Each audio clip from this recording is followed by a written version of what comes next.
सोचो अगर आपके हाथ एक ऐसी नोटबुक लग जाए जिसमें किसी का भी नाम लिखते ही उसकी मौत हो जाए। क्या आप भगवान बनने की कोशिश करोगे या खुद ही शैतान बन जाओगे? आज हम डिकोड करने वाले हैं दुनिया की सबसे mind blowing psychological thriller death note की पूरी स्टोरी। ये कहानी है लाइट यागमी की, एक ब्रिलियंट कॉलेज स्टूडेंट जिसे एक दिन रोड पर एक मिस्टीरियस काली नोटबुक मिलती है जिसके कवर पर लिखा था डेथ नोट। नोटबुक के पहले ही पन्ना पर रूल लिखा था, जिस इंसान का नाम इस नोटबुक में लिखा जाएगा उसकी मौत हो जाएगी। लाइट इसे पहले तो किसी पगल व्यक्ति की इमेजिनेशन समझता है, लेकिन टेस्ट करने के लिए वह टीवी न्यूज पर दिखाए गए एक क्रिमिनल का नाम नोटबुक में लिख देता है। अगली सुबह न्यूज़पेपर पढ़ते ही लाइट के होश उड़ जाते हैं। आइन, वो क्रिमिनल रात को ही हार्ट अटैक से मर चुका था, लेकिन लाइट इसे एक कोइंसिडेंस मानता है। फिर एक दिन रास्ते में जब कुछ गुंडे यूज परेशान करते हैं, वो उनमें से एक का नाम फिर से डेथ नोट में लिखता है और कुछ ही सेकंड्स में उस गुंडे को भी सडन हार्ट अटैक आता है और वो वही देर हो जाता है। एक्चुअली डेथ नोट का रूल है कि अगर आप मौत की वजह नहीं लिखते तो इंसान हार्ट अटैक से ही मरेगा। लाइट को अब पूरा यकीन हो जाता है कि उसके हाथ दुनिया की सबसे बड़ी पावर लग चुकी है। घर पहुंचते ही लाइट के सामने एक बेहद स्केरी क्रीचर आता है, र्यूक, एक शिनिगामी यानी गॉड ऑफ डेथ। र्यूक बताता है कि वो बोरे हो रहा था, इसलिए उसने अपनी नोटबुक धरती पर गिरा दी। र्यूक कहता है, अब इस नोटबुक के मालिक तुम हो। लाइट अब फैसला करता है कि वो दुनिया के सारे क्रिमिनल्स को एक एक करके खत्म करेगा और एक ऐसी दुनिया बनाएगा जहां कोई क्राइम ना हो। वो दिन रात क्रिमिनल्स के नाम लिखना शुरू कर देता है। पूरी दुनिया में हजारों क्रिमिनल्स एक के बाद एक हार्ट अटैक से मरने लगते हैं। इंटरनेट पर लोग इस अनसीन किलर को नाम देते हैं कीरा। कुछ लोग कीरा को शैतान मानते हैं, तो कुछ यूजे भगवन। इतने सारे हार्ट अटैक्स देखकर पूरी दुनिया की पुलिस परेशान हो जाती है। तब एंट्री होती है दुनिया के सबसे जीनियस और मिस्टीरियस डिटेक्टिव, एल की। एल एक ऐसा डिटेक्टिव है जिसने इम्पॉसिबल से इम्पॉसिबल केसेस सॉल्व किए हैं। एल डायरेक्ट कीरा से बात करने के लिए एक मास्टर प्लान बनाता है। वो टीवी पर एक लाइव ब्रॉडकास्ट करता है जिसमें एक इंसान खुद को एल बताता है और किरण को ओपन चैलेंज देता है। लाइट अपने ईगो में आकर टीवी पर दिख रहा है उस आदमी का नाम डेथ नोट में लिखा है और कुछ ही मोमेंट्स में उसकी डेथ हो जाती है। लेकिन तभी स्क्रीन पर एक लेटर एल बनता है और एक डिस्टोर्टेड वॉइस आती है, किरा, जिस आदमी को तुमने अभी मारा वो एल नहीं बल्कि एक कंडेम्ड क्रिमिनल लिंड एल टेलर था। मैं असली एल हूँ। एल बताता है कि यह ब्रॉडकास्ट पूरी दुनिया में नहीं बल्कि सिर्फ जापान के टोक्यो सिटी में दिखाया गया था। इसी एक चाल से एल दो बड़ी चीजें प्रूव कर देता है। किरा टोक्यो में छुपा हुआ है। किरा सिर्फ उन्हीं लोगों को मार सकता है जिनका फेस और नेम उसको पता हो। माइंड गेम्स की ये सबसे आइकॉनिक जंग अब शुरू हो चुकी थी एल डेथ्स के टाइम को एनालाइज करके। ये गेस लगाता है कि किरा शायद एक कॉलेज स्टूडेंट है। एल सभी पुलिस ऑफिसर्स की फैमिलीज पर नजर रखने के लिए एफबीआई एजेंट्स को भेजता है। लाइट पर नजर रखने की जिम्मेदारी मिलती है एजेंट रे पेनबर को। लाइट को जल्दी ही पता चल जाता है कि कोई उसका पीछा कर रहा है। एजेंट का नाम और फेस जानने के लिए लाइट एक क्लेवर प्लान बनाता है। वो अपनी गर्लफ्रेंड शियोरी के साथ एक बस में चढ़ता है। लाइट एक बस हाईजैक सेटअप करता है जिससे रे पेनबर को अपनी जान बचाने के लिए अपना FBI डी कार्ड दिखाना पड़ता है। इसके बाद लाइट रे पेनबर का पीछा करता है एक सबवे स्टेशन तक। लाइट एक हिडन कम्युनिकेटर के जरिए रे को ब्लैकमेल करता है और उसे एक एनवेलप के अंदर रखे पन्नों पर अपने बाकी 11 FBI साथी एजेंट्स के नाम लिखने को बोलता है। रे को पता ही नहीं था कि वो जिन पन्नों पर नाम लिख रहा है वो डेथ नोट के ही फाड़े हुए पन्ने थे। नाम लिखते ही सारे 11 FBI एजेंट्स मारे जाते हैं और स्टेशन से बाहर निकलते ही रे पेनबेयर को भी हार्ट अटैक आ जाता है। FBI एजेंट्स की मौत के बाद एल का शक लाइट पर और गहरा हो जाता है। एल लाइट के पूरे कमरे में 64 हिडन कैमरों लगा देता है, लेकिन लाइट उनसे भी आगे था। वो स्टडी करने के बहाने अपने कमरे में पोटैटो चिप्स का पैकेट ले जाता है। उस पैकेट के अंदर लाइट ने क्लीवरली एक छोटा पोर्टेबल टीवी और डेथ नोट का पन्ना छिपाया था।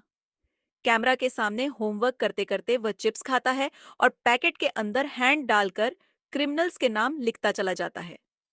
टीवी पर जब क्राइम न्यूज आती है तभी क्रिमिनल मर जाता है और एल देखता रह जाता है क्योंकि लाइट तो होमवर्क कर रहा था। इसके बाद रे पेनबर की फियंसी नॉमी मिसोरा, जो खुद एक एक्स FBI एजेंट थी, लाइट पर शक करने लगती है। वह लाइट की गर्लफ्रेंड श्योरी को किडनैप कर लेती है और लाइट से कहने लगती है कि वह अपना सच मान ले। इस धक्का मुक्की में श्योरी को बुलेट लग जाती है और वो मर जाती है, और गिल्टी फील करके नौमी भी खुद को शॉट कर लेती है। लेकिन दोस्तों, असली ट्विस्ट तो ये था कि श्योरी और नौमी दोनों की डेथ लाइट ने पहले से ही डेथ नोट में लिख रखी थी। लाइट ने अपनी ही गर्लफ्रेंड का सैक्रिफाइस दे दिया ताकि वो एल के सामने पूरी तरह मासूम साबित हो सके और ग्रीफ का नाटक करके इन्वेस्टिगेशन टीम को ज्वाइन कर सके। स्टोरी में एंट्री होती है मीसा अमाने की। सेकंड कीरा। मिसा के पास रेम नाम की शिनिगामी का डेथ नोट था। मिसा ने अपनी आधी उम्र देकर शिनिगामी आइज हासिल की थी, जिससे वो किसी का भी फेस देखकर उसका रियल नेम और बाची हुई उम्र देख सकती थी। मिसा लाइट की फैनेटिक फैन बन जाती है क्योंकि लाइट ने उसके पेरेंट्स के किलर को मारा था। मिसा लाइट से मिलने आती है और एल का असली नाम भी देख लेती है। लेकिन इससे पहले कि वो लाइट को नाम बता पाती, एल मिसा को सेकंड किरा होने के शाक में अरेस्ट करके 24/7 इंटेरोगेशन रूम में बांध देता है। मिसा को टॉर्चर से बचाने और सीक्रेट सेफ रखने के लिए लाइट एक ऐसा मास्टर प्लान बनाता है जिसे देखकर दिमाग घूम जाए। लाइट एल से कहता है कि उसे लगता है वह खुद किरा हो सकता है, इसलिए उसे जेल में बंद कर दिया जाए। जेल के अंदर 12 दिन बाद लाइट डेथ नोट की ओनरशिप छोड़ देता है। डेथ नोट का रूल है कि ओनरशिप छोड़ते ही नोटबुक से जुड़ी सारी मेमोरीज वाइप आउट हो जाती हैं। लाइट सच में एक इनोसेंट लड़का बन जाता है जिसे कुछ याद नहीं रहता। पहेर मीसा की नोटबुक एक टीवी रिपोर्टर तकाडा के पास भेज दी जाती है, जो मर्डर्स कंटिन्यू रखती है। अब एल के पास लाइट को छोड़ने के अलावा कोई ऑप्शन नहीं बचता, क्योंकि लाइट जेल में था और मर्डर्स बाहर हो रही थी। लाइट इनोसेंट बनकर एल की हेल्प करने लगता है। दोनों मिलकर न्यू किरा तकाडा को ट्रैप करके पकड़ लेते हैं। जैसे ही पुलिस डेथ नोट को सीजर करती है, लाइट जैसे ही नोटबुक को टच करता है, बूम, लाइट की सारी मेमोरीज 1 सेकंड में वापस आ जाती है। वह अपनी वॉच में छिपे हुए डेथ नोट के टुकड़े पर ताकादा का नाम लिखकर उसे मार देता है और ओनरशिप वापस ले लेता है। एल जैब नोटबुक चेक करता है तो यूज एक रूल मिलता है। अगर कोई तेरह दिन तक नाम नहीं लिखेगा तो उसकी मौत हो जाएगी। इस रूल से लाइट और मीसा परमानेंट सेफ हो जाते हैं, क्योंकि वो 13 दिन से ज्यादा लॉकअप में थे। लेकिन सेबनान्या ये 13 डे रूल फेक था, जिसे लाइट ने रेम से लिखवा दिया था। जब एल को इस रूल पर डाउट होता है, तो वह नोटबुक को टेस्ट करने का फैसला करता है। शिनिगामी रॉम जानती थी कि अगर टेस्ट हुआ तो मिसा पकड़ी जाएगी। मिसा को बचाने के लिए रेम अपना डेथ नोट यूज करती है और एल के पार्टनर वतरी और एल का नाम डेथ नोट में लिख देती है। शिनिगामी रूल के मुताबिक किसी हमन की लाइफ एक्सटेंड करने के चक्कर में रेम दस्त बनकर मर जाती है। एल को सडन हार्ट अटैक आता है और वो लाइट के पैरों में गिर जाता है। लाइट उसके कान में झुककर स्माइल करते हुए बोलता है, मैं ही गिरा हूं। एल मर जाता है। एल की मौत के बाद लाइट सोचता है कि वो जीत गया। वो मीसा से ओरिजिनल नोटबुक लेता है और अपने ही पिता, डिटेक्टिव यागमी, का नाम नोटबुक में लिखता है ताकि वो नोटबुक उसके हाथ में देकर मर जाएं। लेकिन जब डिटेक्टिव यागमी आते हैं तो उनके हाथ में कोई नोटबुक नहीं होती। वो कहते हैं, लाइट, तुमने अपने ही बाप का नाम लिखा। और तभी दूर खोलता है और सामने खड़ा होता है एल, जिंदा। आप सोच रहे होंगे एल कैसे बचा? यह एल का मास्टर स्ट्रोक था। एल ने पहले ही मिसा की नोटबुक को नकली नोटबुक से बदल दिया था। एल को पता था कि किरा उसे मारने की कोशिश करेगा, इसलिए एल ने पहले ही खुद अपना नाम ओरिजिनल डेथ नोट में 23 दिन बाद मरना लिख दिया था। डेथ नोट का रूल है कि एक बार जो डेथ शेड्यूल हो गई, उसे कोई और ओवरराइड नहीं कर सकता। इसलिए जब रेम ने एल का नाम लिखा तो एल पर उसका कोई असर नहीं हुआ। एल ने सिर्फ मरने का नाटक किया था ताकि लाइट अपना क्राइम खुद कन्फेस कर ले। गेम ओवर देखकर लाइट घबरा जाता है और अपनी वॉच से डेथ नोट का पन्ना निकालने की कोशिश करता है, लेकिन पुलिस ऑफिसर मत्सुदा उसके हाथ पर गोली मार देता है। लाइट तड़पते हुए र्युक से बेग करता है, र्युक, इन सभी लोगों को मार दो। र्युक बोलता है, ठीक है लाइट, मैं नाम लिखता हूँ।